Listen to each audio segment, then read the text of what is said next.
চটজলদি রেসিপি, ঘরে বসেই খেতে পারবে, বাইরে আর যেতে লাগবে না। এই দেখো আমি ছোলাগুলো ধুয়ে নিচ্ছি, এগুলো ভিজিয়ে দেবো।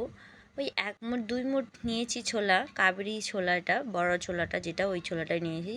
আমি কিন্তু ভালো করে ধুয়েছি 2-3 বার, তারপরে ভিজিয়ে রেখেছি। ভিজানো হয়ে গেছে, প্রায় 2 থেকে 3 ঘন্টা ভিজিয়ে রেখেছি। এই যে আলু 4টে দিচ্ছি, আলু 4টে দিলাম প্রেশার কুকারে সিটি। ওই প্রেশার কুকারে 4-5টা সিটি দিয়ে নামিয়ে দিয়েছি।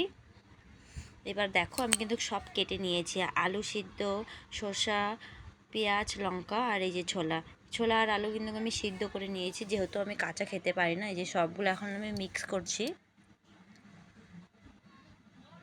সবগুলো মিক্স করে তার মধ্যে একটু চাট মশলা। ভিডিও যদি কোনো অংশে একটু ভালো লেগে থাকে বন্ধুরা, লাইক কমেন্ট শেয়ার করে দিও। আর এটা কিন্তু চটজলদি টক ঝাল রেসিপি, ঘরে বসে খেতে পারবে, 2 মিনিটেই তৈরি হয়ে যায়। এটা হেলদি অনেক। এই যে দেখো চাট মশলা দিচ্ছি, লবণ স্বাদ অনুসারে দিয়ে দিবা, যে যেমন লবণ খায় সেমনই লবণ দিয়ে দেবা। এই যে তারপরে কিন্তু আমি আচার দিয়ে দেবো। আমার চ্যানেলটা ভালো লাগলে বন্ধুরা সাবস্ক্রাইব করে দিও।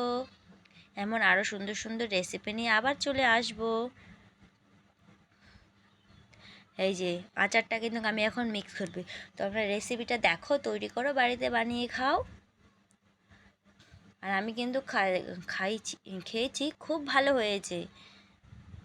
তোমরাও কিন্তু খেতে পারো। এর মধ্যে যদি আরও একটু লেবুর জল মানে লেবু দিতে পারো, সেন্টটা আরও অনেক ভালো হয়। তো আমার ঘরে যতটুকুনি ছিল অতটুকুনি। টমেটো দিতে পারো, তো আমি টমেটো দিইনি, টমেটো ছিল না।